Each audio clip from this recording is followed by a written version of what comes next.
నమస్తే, welcome to Andhraprabha. నేను మీ హేమ.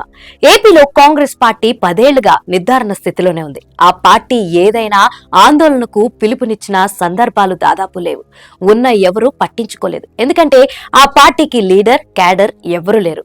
ఉన్న గట్టి నాయకత్వం లేకపోవడంతో ఎవరూ తెరపైకి వచ్చేవారు కాదు. కానీ ఇప్పుడు కాంగ్రెస్ నేతల్ని హౌస్ అరెస్ట్ చేస్తున్నారు పోలీసులు.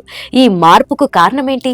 నిన్న మొన్నటి వరకు ఏపీలో కాంగ్రెస్ అంటే ఎవరూ పట్టించుకోలేదు. అధికార పార్టీ అయితే పిచ్చ లైట్ తీసుకుంది. కానీ ప్రస్తుతం కాంగ్రెస్ పార్టీకి కూడా భయపడే పరిస్థితిని ప్రభుత్వానికి తీసుకొచ్చారు. ఈ ఘనత నిస్సందేహంగా షర్మిలదే. మెగా డిఎస్పీ పేరుతో జగన్ యువతను మోసం చేశారు. గతంలో చంద్రబాబు ప్రభుత్వం 3 సార్లు డిఎస్సీ వేసిన అరాకొర పోస్టుల్లో ఇచ్చారని అబద్ధాలు ఆడుతూ తమ రాగానే మెగా డిఎస్సీ వేస్తామని యువతను ఊరించారు. 5 ఏళ్ల పాటు ఎలాంటి డిఎస్సీ ఇవ్వకపోగా ఎన్నికలకు ముందు అరాకొర పోస్టులతో తప్పుడు నిబంధనలతో డిఎస్సీ వేశారు. ఇది కూడా కోర్టు కేసుల్లో పడింది.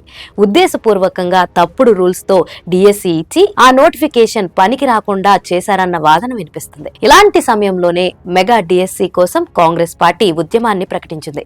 మంత్రుల ఇళ్లను ముట్టడించిన ఎన్ఎస్యుఐ కార్యకర్తలు ఇప్పుడు సెక్రటరియేట్ ముట్టడికి సిద్ధమయ్యారు. స్వయంగా షర్మిల సెక్రటరియేట్ ముట్టడికి పిలుపునిచ్చారు. కుమారుడి పెళ్లి పనుల్లో బిజీగా ఉన్నప్పటికీ ఆమె ముట్టడికి రెడీ అయ్యారు. అయితే షర్మిలతో పాటు కాంగ్రెస్ నేతల్ని హౌస్ అరెస్ట్ చేసేందుకు పోలీసులు ప్రయత్నించారు. అయితే షర్మిల పార్టీ ఆఫీస్ కు చేరుకుని పార్టీ ఆఫీస్లోనే రెస్ట్ తీసుకున్నారు.